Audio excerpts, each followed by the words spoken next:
அனைவருக்கும் வணக்கம். இன்றைக்கி வந்து 4/6/2024. ஸோ நம்ம வழக்கமாக வந்து சிபிஆர் இண்டிகேட்டர் யூஸ் பண்ணி நிஃப்டி அண்ட் பேங்க் நிஃப்டியில் வந்து எப்படி ட்ரேட் பண்ணுறது அப்படிங்கிறத பார்ப்போம். ஆனால் இன்றைக்கி வந்து பார்த்திங்கன்னா எலெக்ஷன் ரிசல்ட் டே. அதனால் என்ன தான் வந்து சிபிஆர் இண்டிகேட்டரில் இருக்க ஒவ்வொரு பிவட் பாயிண்ட்ஸுமே வாட் எவர் இட் இஸ் என்ன நடந்தாலுமே ரெஸ்பெக்ட் ஆகும் அப்படின்னாலுமே அந்த வாலட்டாலிட்டி அப்படிங்கிறது இன்றைக்கி வந்து ரொம்ப அதிகமாக இருக்கும். போத் த சைட்ஸ், மேலேயும் சரி கீழேயும் சரி.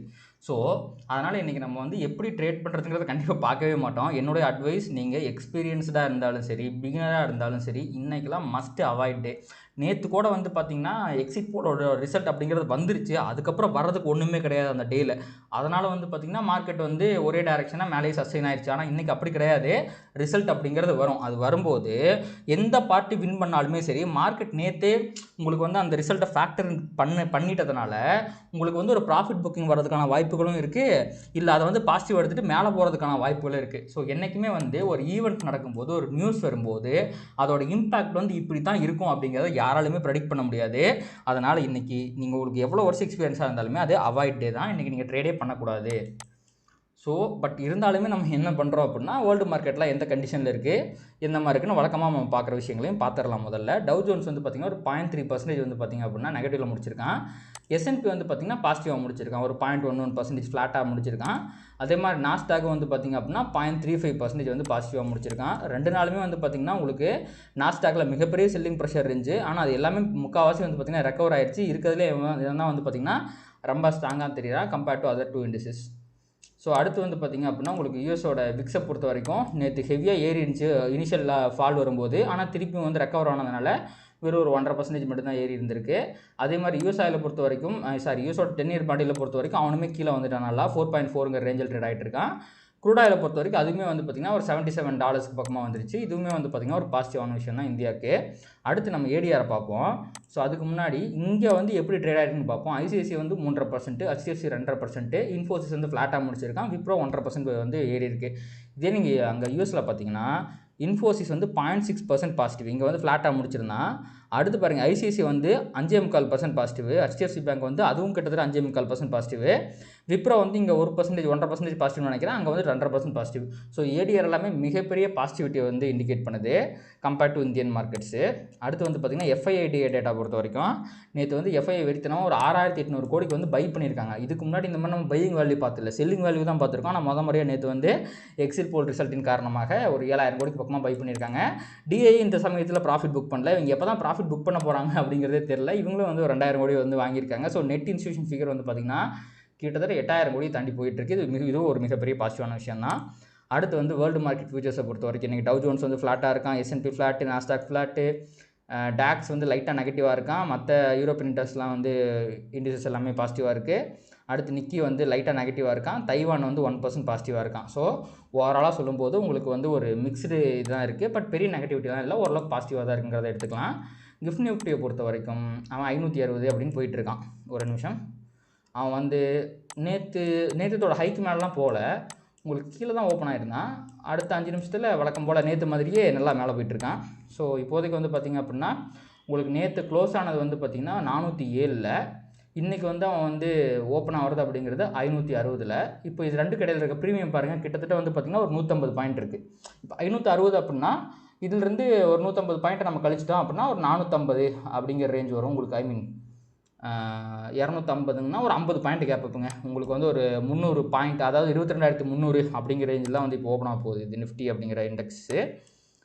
ஓகே, நேற்று நல்ல ஒரு கன்சல்டேஷனை ட்ரையாங்கிள் பேட்டர்னை போட்டிருந்தான். ஓகே, இப்போ நம்ம வந்து சிபிஆரை ஓப்பன் பண்ணிட்டோம் அப்படின்னா இங்கே பாருங்கள், இதுதான் R4. அதுக்கும் மேலே எனக்கு தெரிஞ்சு R5, R6, R7 இருக்குன்னு நினைக்கிறேன். அந்தளவுக்கு ஓப்பன் ஆகி நல்ல ஒரு ஃபால் வந்துச்சு இனிஷியலாக ப்ராஃபிட் புக்கிங்கில். அதுக்கப்புறம் பாருங்கள் பையிங்கில் அப்படியே ப்ரைஸ் சஸ்டெயின் ஆகி மேலேயே முடிச்சிருக்கான். மிகப்பெரிய பாசிட்டிவிட்டி ப்ளஸ் விர்ஜின் சிபிஆரும் ஃபார்ம் ஆயிருக்கு. அடுத்து அப்படியே நீங்கள் பேங்க் நிஃப்டியில் பார்க்கும்போது சேம் அதே ப்ரைஸ் ஆக்ஷன் தான். ஆனால் பேங்க் நிஃப்டி நேற்று பயங்கர பாசிட்டிவாக இருந்துச்சு because of the PSC indexes.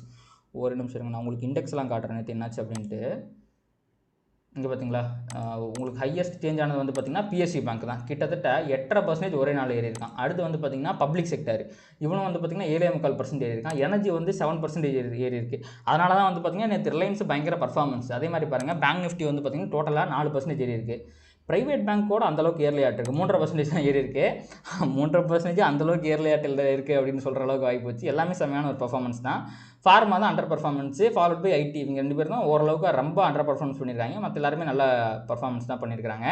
இதன் காரணமாக தான் நேற்று பேங்க் நிஃப்டி டே ஹையெல்லாம் தாண்டி வந்து க்ளோஸ் வச்சிருந்தான். ஸோ நீங்கள் இன்றைக்கி ட்ரேடிங் பண்ணக்கூடாது நம்ம, ஓகேங்களா? ஸோ அதுதான் முக்கியமான விஷயம். இதெல்லாம் என்ன தான் அனலைஸ் பண்ணாலும் இன்றைக்கி ப்ரைஸ் ஆக்ஷனை வந்து ப்ரெடிக்ட் பண்ணுறது அப்படிங்கிற ரொம்ப ஒரு கஷ்டமான விஷயமா போயிடும். ஸோ எனக்கு கேப் அப் காட்டுறான் அப்படின்னா வந்து ப்ரீவியஸ்லி ஹைக்கு மேலே தான் ஓப்பனாக போகிறான். ஓப்பன் ஆனதுக்கப்புறம் என்ன வேணால் நடக்கலாம். உங்களுக்கு ரிசல்ட் வர உங்களுக்கு வந்து இதில் வாலட்டாலிட்டி இருந்துகிட்டே இருக்க போது நீங்கள் வந்து இப்போ நம்ம என்ன பண்ணலாம் அப்படின்னா, இதை அனலைஸ் பண்ணுறதுக்கு பதிலாக போன வருஷம் என்னாச்சு அப்படிங்கிறத பார்ப்போம். போன 2019 எலெக்ஷன் டே அன்னைக்கு என்னாச்சு அப்படிங்கிறத பார்க்கலாம். ஸோ 2019 ரிசல்ட் வந்து பார்த்திங்கன்னா 23ஆம் தேதி அன்றைக்கி வந்து ரிலீஸ் ஆகிருக்கு. மே 23 ரிலீஸ் ஆகிருக்கு. நம்ம அப்படியே நிஃப்டியோட மே 23 சார்ட்டை பார்ப்போம். ஸோ 19 மே 23. ஓகே 19. இது வந்து கொரோனா கிராஷ் 20. இங்கே பார்த்தீங்களா? ஸோ ஐ திங்க் இந்த 20 அன்னைக்கு தான் வந்து பார்த்திங்கன்னா இந்த எக்ஸிட் போல் ரிசல்ட் அப்படிங்கிறது வந்திருக்கு. போன டைம் வந்து இந்த டைம் மாதிரி ஒரே நாளில் வராமல் 2-3 நாளுக்கு முன்னாடியே வந்ததாக சொன்னாங்க. அதனால் வந்து பார்த்திங்க அப்படின்னா உங்களுக்கு வந்து இந்த 21 அன்னைக்கு வந்து 20 அன்னைக்கு எக்ஸிட் போல் வந்ததுனால இதே மாதிரி தான் ஹியூஜ் கேப். அப்போ அது சஸ்டெயின் ஆயிடுச்சு. 23 அன்னைக்கு தான் ஆக்சுவல் ரிசல்ட் அப்படிங்கிறது வந்திருக்கு. இங்கே பாருங்கள், இன்ட்ராடேயில் செம்மையான ஒரு பீக்குக்கு போயிட்டு கீழே தான் முடிச்சிருக்கிறான் அவன், ஓகேங்களா? ஸோ மார்க்கெட் வந்து ரிசல்ட் வந்த அன்னைக்கு மேலேயும் போயிருக்கு, கீழேயும் போயிருக்கு. ஃபுல் அண்ட் ஃபுல் ஸ்விங் வந்து பார்த்திங்க அப்படின்னா உங்களுக்கு வந்து கிட்டத்தட்ட 3.5% வந்து ஸ்விங் ஆகிருக்கு. நேற்று வந்து அவன் எவ்வளோ வந்து க்ளோஸ் வச்சு 3.5% வந்து பார்த்திங்க அப்படின்னா மேலே மட்டும் ஏறி இருக்கிறான். ஸ்விங்கு 3.5% கிடையாது. ஆனால் போன இதில் ஸ்விங்கு வந்து 3.6%. இன்ட்ராடேயில் வந்து பார்த்திங்க அப்படின்னா ரிசல்ட் வந்த அன்னைக்கு இந்த மாதிரி தான் வந்து மார்க்கெட் வந்து பிஹேவ் பண்ணியிருக்கு. ப்ரைஸ் வந்து R2க்கு மேலே செம்மையான கேப் அப்பில் ஓப்பன் ஆகிட்டு அப்படியே நல்லா மேலே போயிருக்கான். பயங்கரமாக மேலே போயிட்டு இது வந்து R1, R2, R3 கிட்டத்தட்ட R4 பக்கமாக போயிட்டு அங்கேருந்து ஒன் வே மூவ் தான். அப்படியே கீழே வந்து கீழேயே முடிச்சிட்டான். ஸோ இந்த மாதிரி தான் உங்களுக்கு மார்க்கெட் மேலே போகிற மாதிரி இருக்கும், திருப்பி ப்ராஃபிட் புக்கிங் வந்துடும். ஸோ இது எல்லாமே ரிசல்ட் டே அன்னைக்கு ஹைலி பாசிபிள்.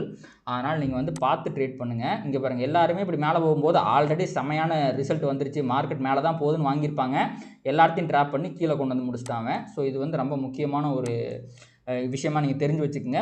2 சைடு வாலட்டிலிட்டி இருக்கிறதுக்கு வாய்ப்பு இருக்குது. ஒரு சைடாக மார்க்கெட் கண்டிப்பாக போகவே போகாது, 2 சைடுமே போகும். அதனால் நீங்கள் வந்து இன்றைக்கி ட்ரேடை அவாய்ட் பண்ணிடுறதா நல்லது. அதற்காக தான் இந்த எக்ஸாம்பிளை கொண்டு வந்து நான் காமிக்கிறேன். ஸோ இன்றைக்கி வந்து கேர்ஃபுல்லாக இருங்க, ட்ரேட் பண்ணாதீங்க. பிகினராக இருந்தாலும் சரி, எக்ஸ்பீரியன்ஸாக இருந்தாலும் சரி, மார்க்கெட்டை மட்டும் வாட்ச் பண்ணுங்கள். அதுவே வந்து ஒரு பெரிய சந்தோஷத்தை உங்களுக்கு கொடுக்கும். சரி, இப்படிலாம் மார்க்கெட் பிஹேவ் பண்ணுறானே அப்படிங்கிற மாதிரி ஒரு ஃபீலிங் அப்படிங்கிறது கிடைக்கும். ஸோ இதுதான் என்னுடைய ஒரு அட்வைஸாக இருக்குது. அதனால் வந்து நீங்கள் வந்து கஷ்டப்பட்டு ப்ராஃபிட் பண்ணியிருக்கீங்க, அப்படி இல்லை அப்படின்னா ஒரு பிரேக் ஈவனில் இருக்கீங்க அப்படின்னா தேவையில்லாமல் இன்றைக்கி ரிஸ்க் எடுத்து அதில் வந்து உங்கள் கையை வந்து சுட்டுக்காதீங்க. ஸோ மார்க்கெட் வாட்ச் தான் வந்து பார்த்திங்கன்னா இன்றைக்கி இருக்கிற ஒரே ஒரு பெஸ்ட் ஆப்ஷன். ஸோ கண்டிப்பாக இந்த வீடியோ உங்களுக்கு யூஸ்ஃபுல்லாக இருந்திருக்கும் அப்படின்னு நம்புறேன். இந்த வீடியோ உங்களுக்கு பிடிச்சிருந்துச்சு அப்படின்னா இந்த வீடியோ லைக் பண்ணுங்கள், கமெண்ட் பண்ணுங்கள், அண்ட் ட்ரேட் பண்ணுற மற்ற நண்பர்களுக்கு ஷேர் பண்ணுங்கள். அது யூடியூப் அல்காரிதம் ட்ரிகர் பண்ணி இன்னும் நிறைய பார்வையாளர்கள் நம்ம சேனலுக்கு கொண்டு வந்து சேர்க்கும். நன்றி.